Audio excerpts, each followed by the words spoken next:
بسم اللہ الرحمن الرحیم۔ السلام علیکم۔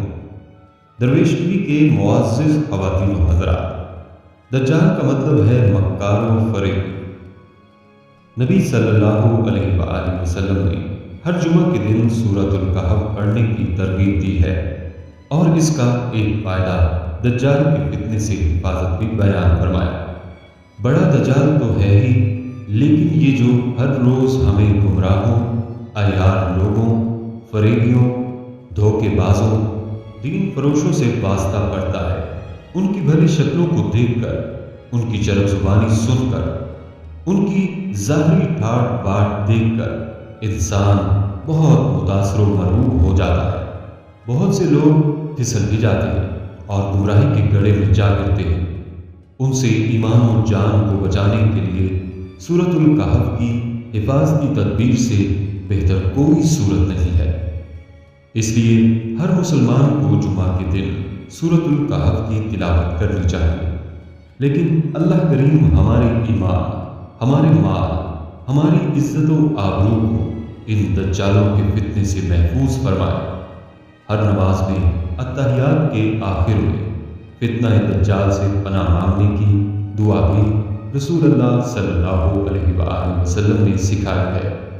اسے بھی مسلسل پڑھنا چاہیے۔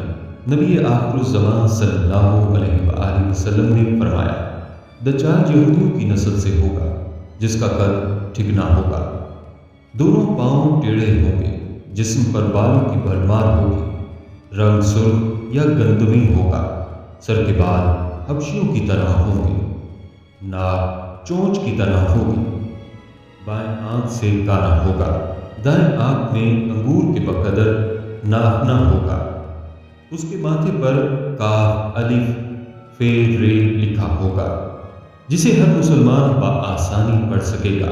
اس کی آنکھ سوئی ہوئی ہوگی مگر دل جاگتا رہے گا۔ شروع میں وہ ایمان و اصلاح کا دعویٰ لے کر اٹھے گا، لیکن جیسے ہی تھوڑے بہت مدعین میسر ہوں گے، وہ نبوت اور پھر خدائی کا دعویٰ کرے گا۔ اس کی سواری بھی اتنی بڑی ہوگی کہ اس کی دونوں کانوں کا درمیانی فاصلہ ہی 40 گز کا ہوگا۔ ایک قدم تا حد نگاہ مسافت کو طے کر لے گا۔ دجال پکا جھوٹا اور اعلیٰ درجے کا شبد باز ہوگا۔ اس کے پاس غلوں کے ڈھیر اور پانی کی نہریں ہوں گی۔ زمین میں مدفون تمام خزانے باہر نکل کر شہد کی مکھیوں کی مانند اس کے ساتھ کھولیں گے۔ جو قبیلہ اس کی خدائی پر ایمان لائے گا، دجال اس پر بارش برسائے گا، جس کی وجہ سے کھانے پینے کی چیزیں ابل پڑیں گی اور درختوں پر پھل آ جائیں گے۔ کچھ لوگوں سے آ کر کہے گا کہ اگر میں تمہارے ماں اور باپوں کو زندہ کر دوں تو تم کیا میری خدائی کا اقرار کرو گے؟ لوگ اسباب میں جواب دیں گے، اب دجال کے شیطان ان لوگوں کی ماں اور باپوں کی شکل لے کر نمودار ہوں گے۔ نتیجتاً بہت سے افراد ایمان سے ہاتھ دھو بیٹھیں گے۔ اس کی رفتار آندھیوں سے زیادہ تیز اور بادلوں کی طرح رواں ہوگی۔ وہ کرشموں اور شدہ بازیوں کو لے کر دنیا کے ہر چپا کو رو دے گا۔ تمام دشمنان اسلام اور دنیا بھر کے یہودی امت مسلمہ کے بغض میں اس کی پشت پناہی کر رہے ہوں گے۔ وہ مکہ معظمہ میں گھسنا چاہے گا مگر فرشتوں کی پہرہ داری کی وجہ سے ادھر گھس نہ پائے گا، اس لیے نامراد و ذلیل ہو کر مدینہ منورہ کا رخ کرے گا۔ اس وقت مدینہ منورہ کے 7 دروازے ہوں گے اور ہر دروازے پر فرشتوں کا پہرہ ہوگا، لہذا یہاں پر بھی منہ کی کھانی پڑے گی۔ انہی دنوں مدینہ منورہ میں 3 مرتبہ زلزلہ آئے گا، جس سے گھبرا کر بہت سارے بے دین شہر سے نکل کر باہر نکلیں گے۔ باہر نکلتے ہی دجال انہیں لقمہ تر کی طرح نگل لے گا۔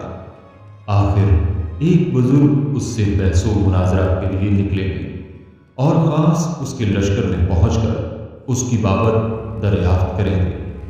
لوگوں کو اس کی باتیں شاق گزریں گی، لہذا اس کے قتل کا فیصلہ کریں گے، مگر چند افراد آڑے آ کر یہ کہہ کر روک دیں گے کہ ہمارے خدا دجال نعوذ باللہ کہ اجازت کے بغیر اس کو قتل نہیں کیا جا سکتا ہے۔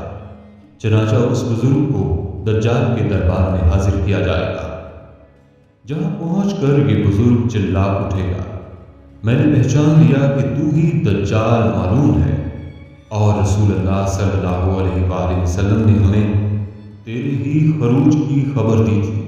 دجال اس خبر کو سنتے ہی آپے سے باہر ہو جائے گا اور اس کو قتل کرنے کا فیصلہ کرے گا۔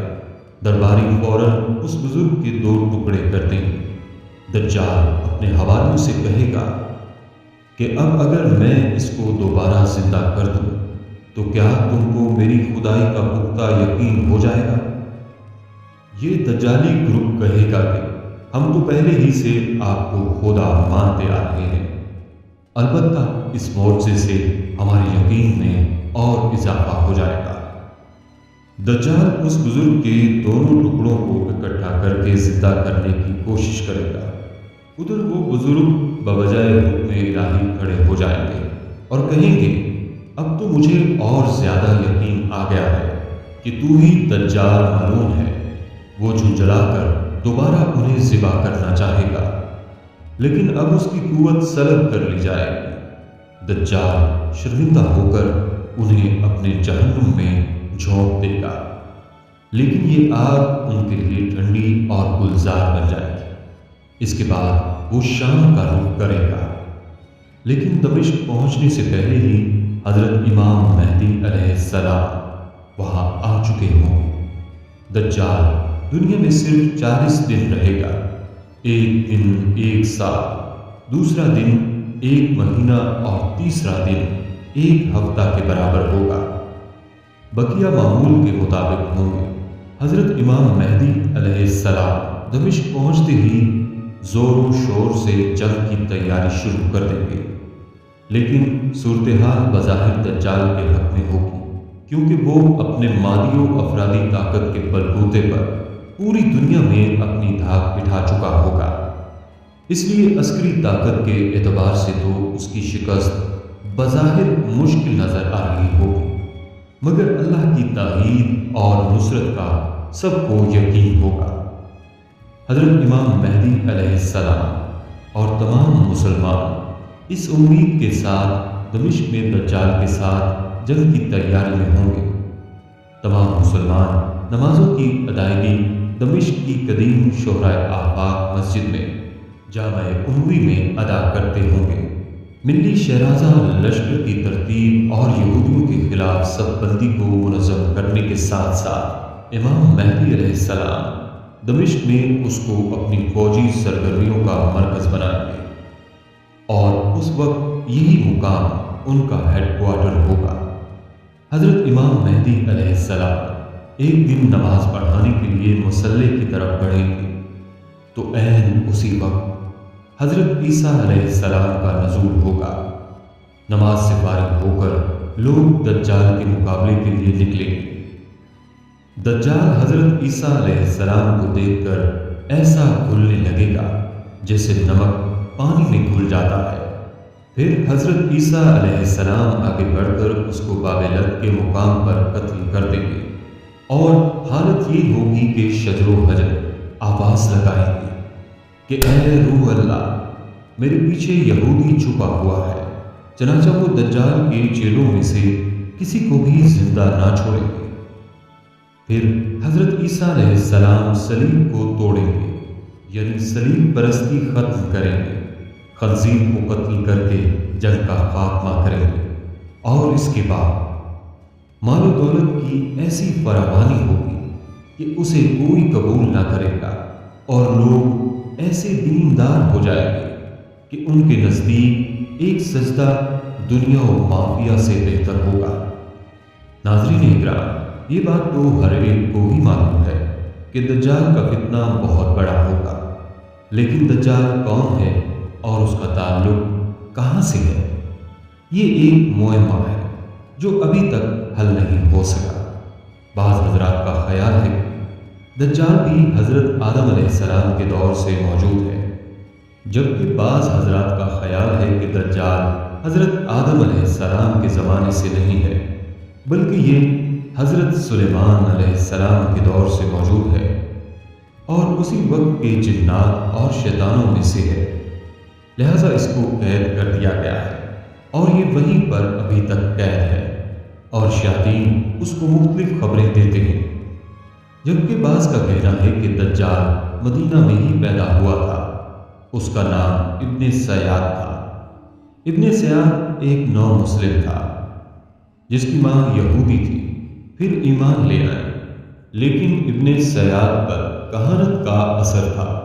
اس کے پاس شیاطین آتے تھے جو اس کو عالم بالا کی خبریں دیتے۔ اس میں اس کو جنت کی خبر تھی کہ اس کی مٹی سفید ہے اور یہ شیطان جنت سے نکلنے سے پہلے دیکھ چکا ہے۔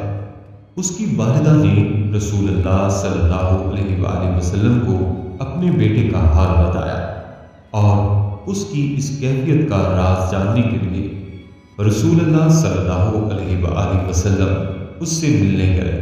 ابن سیاد جب بچہ تھا تو اس میں بچپنا بھی تھا، مثلا اس کو رسول اللہ صلی اللہ علیہ وآلہ وسلم نے انصار کے قبیلہ بنی مغالہ کے بچوں کے ساتھ کھیلتے دیکھا تو اس سے کہا۔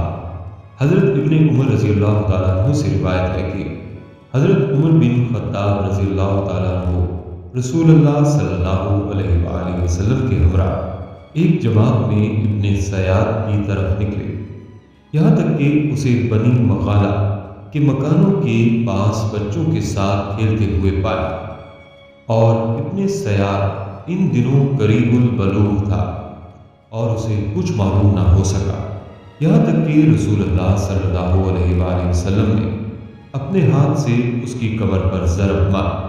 پھر رسول اللہ صلی اللہ علیہ وآلہ وسلم نے ابن سیاد سے فرمایا، کیا تو گواہی دیتا ہے کہ میں اللہ کا رسول ہوں؟ ابن سیاد نے آپ صلی اللہ علیہ وآلہ وسلم کی طرف دیکھ کر کہا کہ میں گواہی دیتا ہوں کہ آپ صلی اللہ علیہ وآلہ وسلم امیوں کے رسول ہیں۔ پھر ابن سیاد نے رسول اللہ صلی اللہ علیہ وآلہ وسلم سے کہا، کیا آپ گواہی دیتے ہیں کہ میں اللہ کا رسول ہوں؟ تو رسول اللہ صلی اللہ علیہ وآلہ وسلم نے اسے چھوڑ دیا۔ ظاہر ہے کہ ایک بچہ ایسی بات بول سکتا ہے اور رسول اللہ صلی اللہ علیہ وآلہ وسلم نے بھی اس کو اسی طرح لیا۔ اس نے لیکن کہا کہ اس پر القاء ہوتا ہے جس میں اس کو خبر ملتی ہے۔ واضح رہے کہ کسی حدیث میں نہیں ہے کہ ابن سیاد کو دجال سمجھتے ہوئے مدینہ کے مسلمان بچوں نے اس کے ساتھ کھیلنا ترک کر دیا یا مسلمانوں نے اپنے بچوں کو اس کے پاس جانے سے منع کیا۔ الخطابی کہتے ہیں سلف کا ابن سیاد کے امر پر اختلاف ہے، بس روایت کیا جاتا ہے کہ اس نے اپنے اقوال سے توبہ کر لی تھی، مدینہ میں مرے اور جب ان کی نماز جنازہ پڑھی گئی تو چہرہ کھول کر لوگوں کو دکھایا گیا، یعنی لوگوں پر واضح کیا گیا کہ ان کا جنازہ ہوا ہے۔ ابن سیاد کی شادی بھی ہوئی اور اولاد بھی، کسی روایت میں نہیں کہ اس کو دجال سمجھتے ہوئے مسلمانوں نے اس کو بیٹی دینے سے انکار کیا۔ ابن سیاد کے حوالے سے یہ سب مسائل اس وقت پیدا ہوئے جب مدینہ میں ایک عورت نے اس کو جنا اور یہ پیدائشی کانا تھا، مسند احمد، لہذا اس کا سنتے ہی غالباً لوگوں کو دجال کا خیال آیا۔ اس کا امر مشتبہ ہوا جب اس نے اپنے اوپر القاء ہونے کا دعویٰ بھی کر دیا۔ اس طرح دجال کی جو نشانیاں تھیں وہ اس میں جمع ہونا شروع ہوئی اور اسی وجہ سے رسول اللہ صلی اللہ علیہ وآلہ وسلم نے اس سے سوال جواب کیا۔ طبقات ابن سعد کے مطابق وقزام المسلمین ابن سیاد نے مسلمانوں کے ساتھ جہاد میں حصہ بھی لیا۔ اگر تمام اصحاب رسول اس کو دجال ہی سمجھتے تھے تو اس کو جہاد میں شامل ہی نہ کرتے۔ نووی کہتے ہیں علماء نے کہا ہے کہ ابن سیاد کا قصہ مشکل ہے اور اس کا امر مشتبہ ہے، لیکن اس میں شک نہیں کہ یہ دجالوں میں سے دجال تھا، اور جو ظاہر ہے کہ نبی صلی اللہ علیہ وآلہ وسلم کو اس سلسلے میں وحی نہیں ہوئی، بلکہ ان کو دجال کی صفات پر وحی ہوئی اور ابن سیاد کے قرائن ان صفات سے ملتے تھے جس پر اہتمام ہوتا۔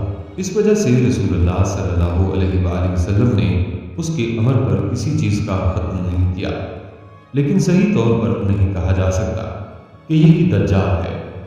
دعا ہے کہ اللہ تعالیٰ ہمیں دجال کے فتنے سے محفوظ فرمائے اور ہمیں ایمان پر موت عطا فرمائے، آمین یا رب العالمین۔